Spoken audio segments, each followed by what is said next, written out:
on YouTube. I am Adam Davis, and I am the Average Snake Keeper. I'm actually hanging out outside tonight. It is gorgeous out. The temperature is not too hot, nor is it too cold to have the animals out. And for once in this entire summer season, it is not loaded with bugs. So, tonight I have with me, where are you, buddy? There we go. Another ball python. He is the only other ball python that I own. Where you going, bud? You gotta show yourself. You're the star tonight. His name is Kirk, and he is maybe 18 months old at most. So we'll call him anywhere from about a year to a year and a half. He's definitely over a year because I got him last June. But he was mighty young and mighty small when I got him then. And this animal here, he is, hey buddy, he's got to be, without a doubt, just the sweetest snake I own. I've talked to you guys before about my boa Dutch, who is probably overall the tamest and calmest snake that I own, but he's not the first animal that I would hand to, let's say, a child or somebody who is nervous about snakes and I wanted to teach them and get them acclimated to snakes. This little guy right here, he is my ambassador to snakes, to anybody who is nervous. For a ball python, he's not too skittish. He definitely still can, if you're a little too quick moving around his head, or you get a little too over his head, he can still jerk back and be a little skittish. And sometimes when you're first going to take him out, he still flinches a little bit, but he's nowhere near as easily spooked as my other one. And once you do have him out, and especially in your hands, he is just a joy. He's very curious, and just overall, he's never hissed, he's never shown any kind of defensive behavior. He's had a vet examination before, he did fine with them. So of all the snakes I own, this is really the only one who's never shown any real kind of defensive behavior at all towards a human, other than just flinching. At least all of my others at some point have either hissed or, struck or shoved you to the side, or, made some kind of noise, or made some kind of just signal of displeasure and discomfort. Even Dutch, my boa, has at least hissed a couple times. It was barely audible when he did, and pretty pathetic, and he kind of gave up even attempting to hiss after he did a couple times, but he still did it. But this animal never has. He's been just nothing but super tame and very pleasant to work with ever since I got him. And I do have a few stories about him. So I got this animal, like I said, about hey bud, I got him about a little over a year ago, so last June. It's August now, and I got him in a trade, and I actually traded a baby male Dumeral's boa for him. And a lot of guys at the time told me I got ripped off. They said, you got screwed, man, you took an awful trade, trading a Dumeral's boa for a ball python. And you could maybe look at it like that. Kirk here is not some high and fancy ball python, although at the time Dumeral's boas really weren't a highly sought after snake either. They're actually going for a lot of money this season though. But Kirk's just a little single gene banana, or coral glow if you like. So basically he is,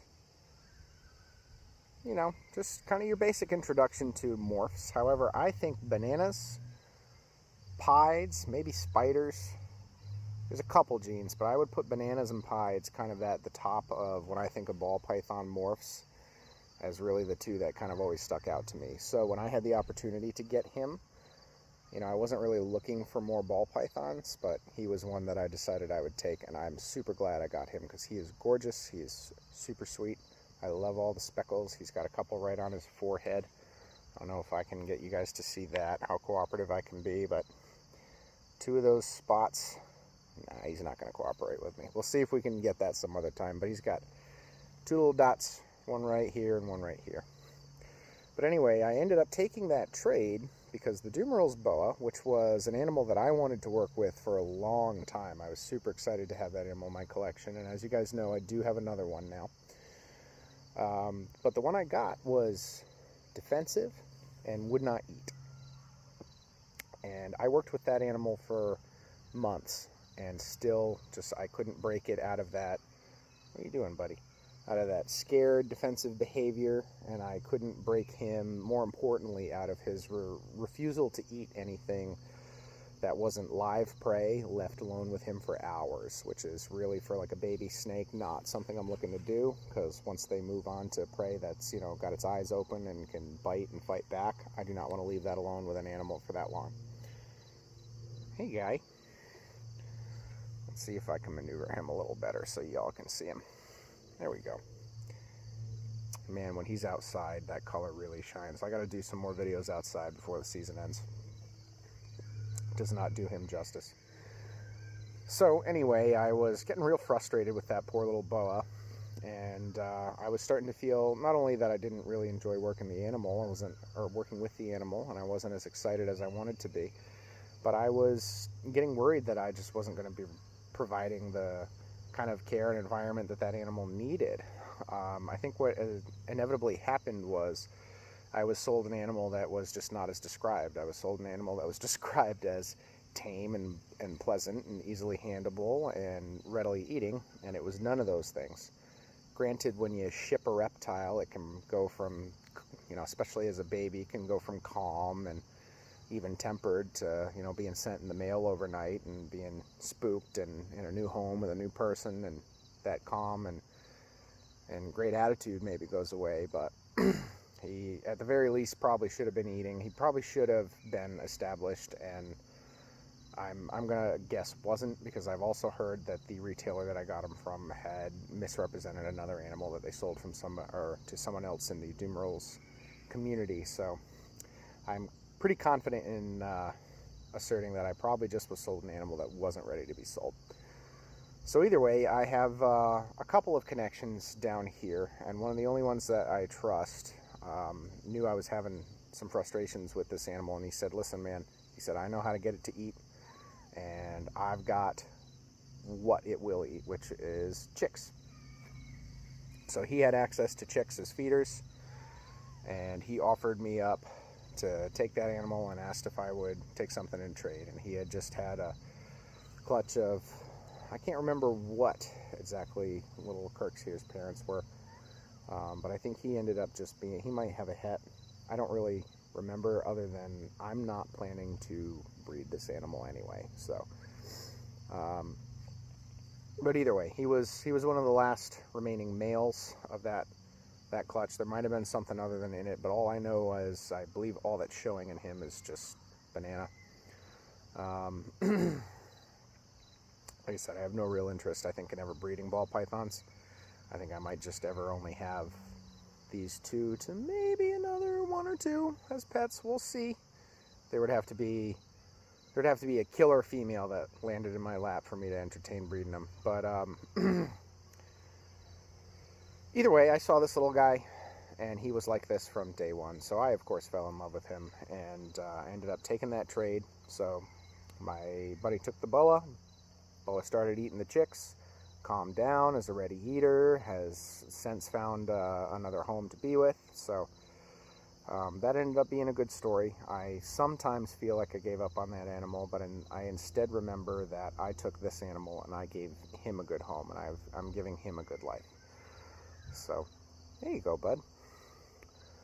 And like I said, he's just been great. He's been a total joy, and I really, at the end of the day, I don't regret making that trade. I did find another Dumeral's boa to work with, and even though, like I said, at the time I wasn't really planning on getting more ball pythons, I couldn't be happier with this little guy. Hey, buddy. I don't have any other snakes that, quite honestly, are probably as visually striking as he is right off the bat.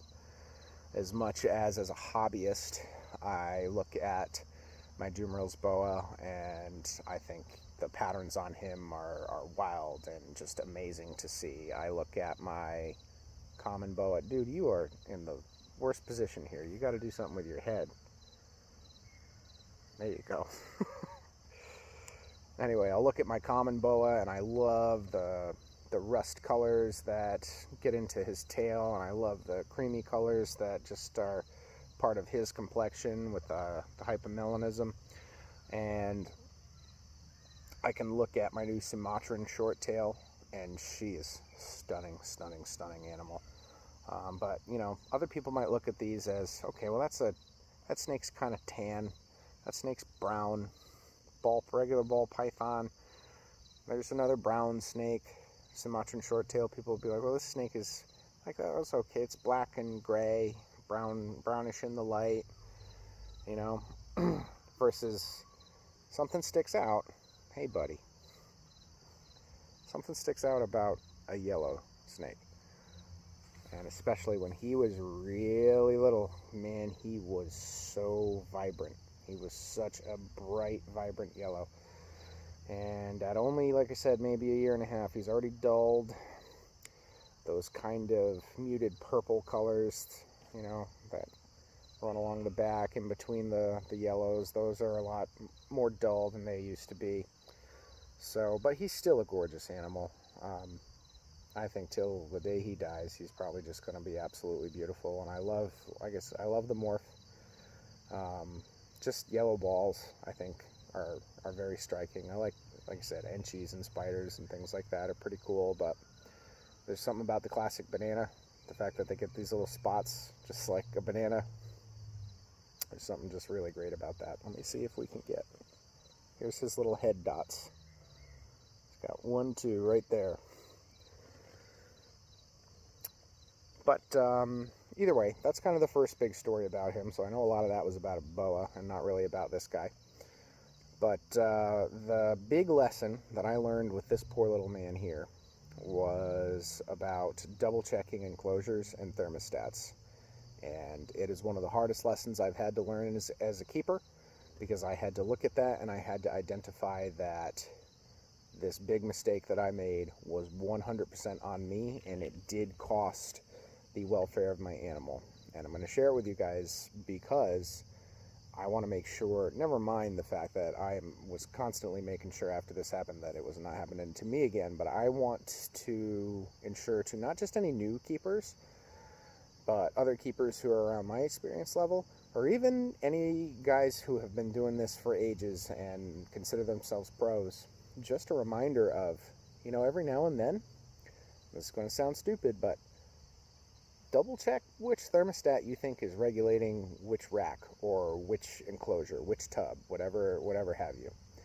Because when I had all my animals switch from PVC caging and then into some temporary caging, I had them in some temporary tubs again. And then when my new rack system came, I put them and I set them all up in that. I was basically, I went through, you know,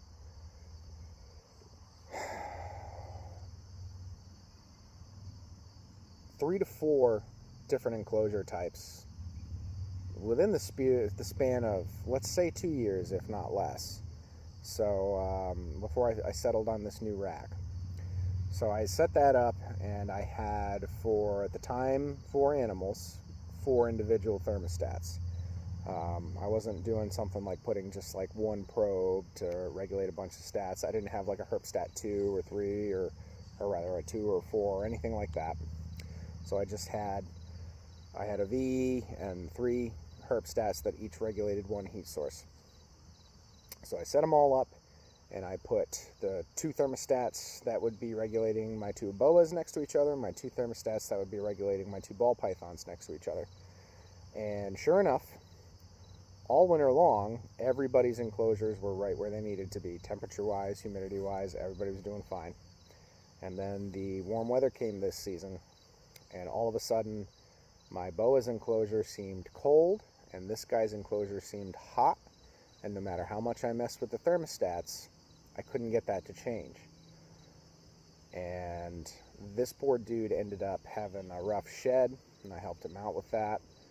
And that actually caused him to be a little skittish for a bit, because I don't think he was used to me handling him, and he was pretty brave and confident, but he had never had me take him out and just manhandle him for that long and, you know, rub at him and do things like that. So he's getting over it a little bit now, but ever since the incident I'm basically telling you about, he was a little skittish for a bit. So he had that rough shed, and then I checked on him a week later, and he shed again. And this shed had burn marks on it, and then his belly had burn marks on it, and I'm frantically checking, again, his thermostat and the temperature. The temperature isn't over maybe 90 degrees at a hot spot, but everywhere is 90 degrees. And I think when I checked it again, there were spots that were like 100, stuff like that. Ooh, here come the bugs. We're going to try and wrap this up. But nothing seemed like it would be so hot that it would burn him. Nothing seemed like it would be much hotter than, the skin that he's chilling on right now. But clearly at some point, something did. And I finally, after I made a vet appointment for this poor dude, I finally figured out I had the entire time had my boa's thermostat and his thermostat switched. And I didn't figure it out until there was a major problem. So never mind just when let's just say when you're setting up a new thermostat, double check that all the wires are leading to the unit that you think they are. But every now and then, I would say, I can feel these mosquitoes. I would say just double check in general, right, where something is. Because I still to this day am forgiving myself for this poor little guy going through that. Luckily, he was not very badly hurt. He had just kind of a couple burns on him. They weren't very severe. And within one shed, which he did, again, almost within another week, he got it all off. And I had, figured out where the thermostat was. He went and saw the vet for an appointment about a month maybe after. The vet couldn't see him very quickly, but luckily he was, I was keeping him relatively cool and going easy on feeding him and just making sure he was okay. And she saw him and she said he's fine. He's got a little bit of had a small kind of remnant of that wound kind of by his cloaca, but that was healing up, and she said it was very minor. And these guys, sometimes some of their wounds tend to heal a little slowly, which I experienced with my boa. So even though for such a long time this little guy here, he was basically my healthiest snake and was the one who never gave me a problem, I now have that story to share with him. And it sucks because that story isn't, hey, here's this animal and this issue came up and threw me for a loop. That story is instead, here's how I messed up with this animal and he paid for it. And that's very recent. So here I am, like I said, I'm starting this channel and I'm sharing my experiences and things with you, but I'm definitely not some expert.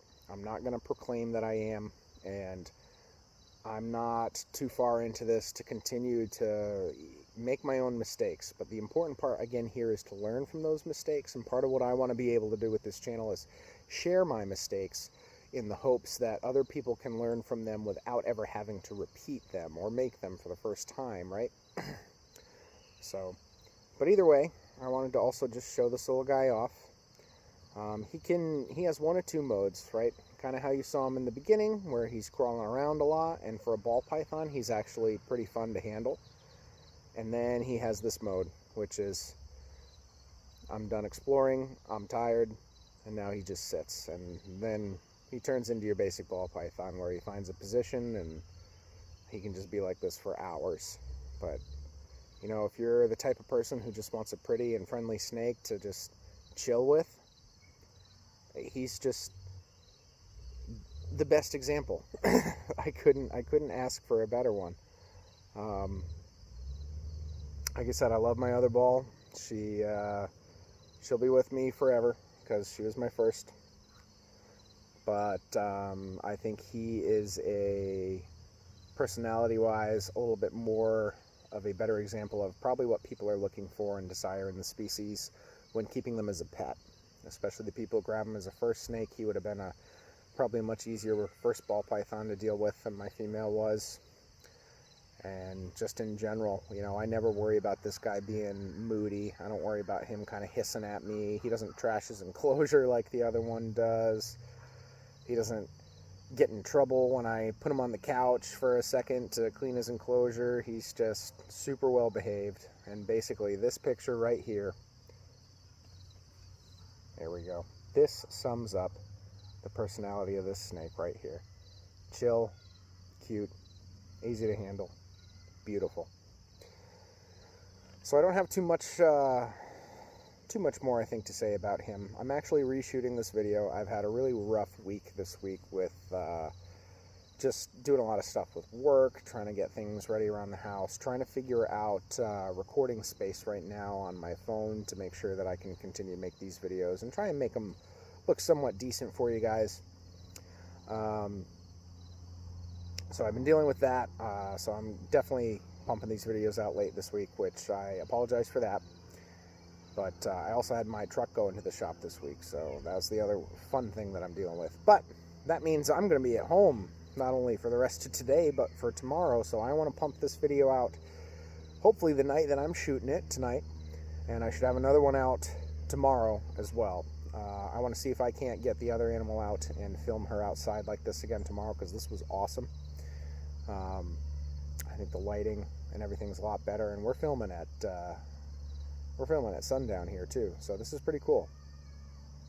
But either way, so we're redoing this video. I had one before, and I think even though I tend to still ramble a bit in these introduction videos, I think I got more of what I really needed to say about him and his story across here. So I'm glad about that. I'm glad you guys got to see him both kind of poking around and being interesting to hold and handle, and you've gotten to see just how bloody adorable he gets.